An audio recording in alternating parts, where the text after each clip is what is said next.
প্রখর রোদ গরমকে উপেক্ষা করে প্রচার ময়দানে তৃণমূল প্রার্থী কথা বলেন সাধারণের সঙ্গে। অপেক্ষার অবসান ঘটিয়ে সমগ্র দেশ জুড়ে শুরু হয়েছে লোকসভা নির্বাচন। ইতিমধ্যেই বাংলার 3 কেন্দ্রে অর্থাৎ উত্তরবঙ্গের 3 জেলায় লোকসভা নির্বাচন অনুষ্ঠিত হয়ে গিয়েছে 19 এপ্রিল তথা শুক্রবার। এখনো পর্যন্ত বাংলার বহু কেন্দ্রে বাকি রয়েছে লোকসভা নির্বাচন। আর এই নির্বাচনকে পাখির চোখ করেই লড়াই ময়দানে ঝাঁপিয়ে পড়েছেন রাজনৈতিক দলের প্রার্থীরা এবং নেতৃত্বরা। অন্যথা হচ্ছে না ঝাড়গ্রাম। সাধারণ মানুষের মন জয় করতে নিত্যদিন ময়দানে নেমে প্রচার পর্ব সারছেন বিভিন্ন রাজনৈতিক দলের প্রার্থীরা। সেই তালিকাতেই নাম রয়েছে তৃণমূল কংগ্রেসের মনোনীত প্রার্থী কালীপদ সোরেনের। চাঁদি ফাটা গরমে জ্বলছে বাংলা। বাড়ি থেকে বেরোলেই যেন মাথার ঘাম পড়ছে পায়।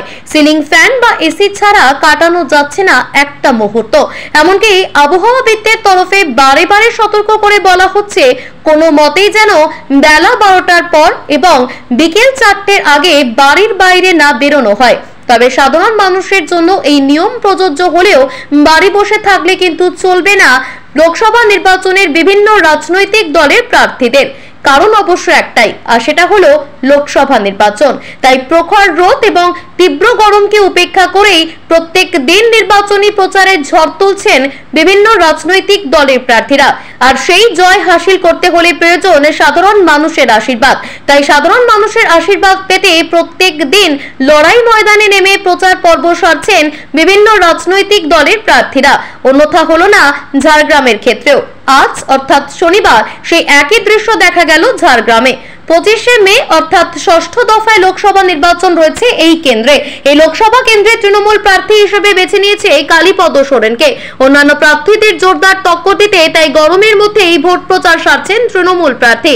আগামী লোকসভা নির্বাচনকে পাখির চোখ করে শনিবার সকাল 10টা নাগাদ ঝাড়গ্রাম শহরের জুবলি মার্কেটের বিভিন্ন ফলের এবং মাছের দোকান সহ বিভিন্ন দোকানে দলীয় প্রচার সারলেন ঝাড়গ্রাম লোকসভা তৃণমূল কংগ্রেসের দলীয় প্রার্থী কালীপদ সোরেন। এদিন ঝাড়গ্রামের বিভিন্ন জায়গায় ঘুরে বেড়ালেন তিনি। তার সমর্থনে পা মেলালেন রাজ্যের মন্ত্রী বীরবাহা হাসদা। এছাড়া উপস্থিত ছিলেন তৃণমূল নেতা বিশ্বরঞ্জন মুখার্জি, গৌতম মাহাতো সহ অন্যান্য নেতৃত্বরা। উল্লেখ্য, শান্তিপূর্ণ নির্বাচনের উদ্দেশ্যে একমাত্র পদক্ষেপ অনেক আগেই নিয়ে ফেলেছিল নির্বাচন কমিশন। লোকসভা নির্বাচনের দিনক্ষণ ঘোষণা হওয়ার অনেক আগেই রাজ্যে এসে পৌঁছেছিলেন কেন্দ্রীয় বাহিনীর জওয়ানরা। বিভিন্ন গ্রামে গ্রামে গিয়ে রুট মার্চ সারছিলেন তারা, কিন্তু তাতেও খুব একটা লাভ হলো না। কারণ লোকসভা নির্বাচন শুরু হতেই ঘটে গেল অপ্রীতিকর সব ঘটনা।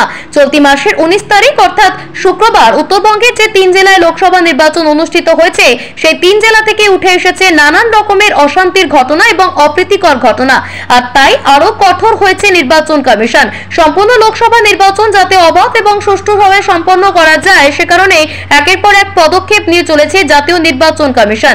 এখনো পর্যন্ত বঙ্গে প্রায় 39টি লোকসভা কেন্দ্রে বাকি রয়েছে নির্বাচন। উত্তরবঙ্গে যে ঘটনা ঘটেছে সে ঘটনা যাতে পুনরাবৃত্তি না হয় সে কথা মাথায় রেখেছে জাতীয় নির্বাচন কমিশন। আর তাই জোর কদমে নিচ্ছে নানান রকমের প্রস্তুতি।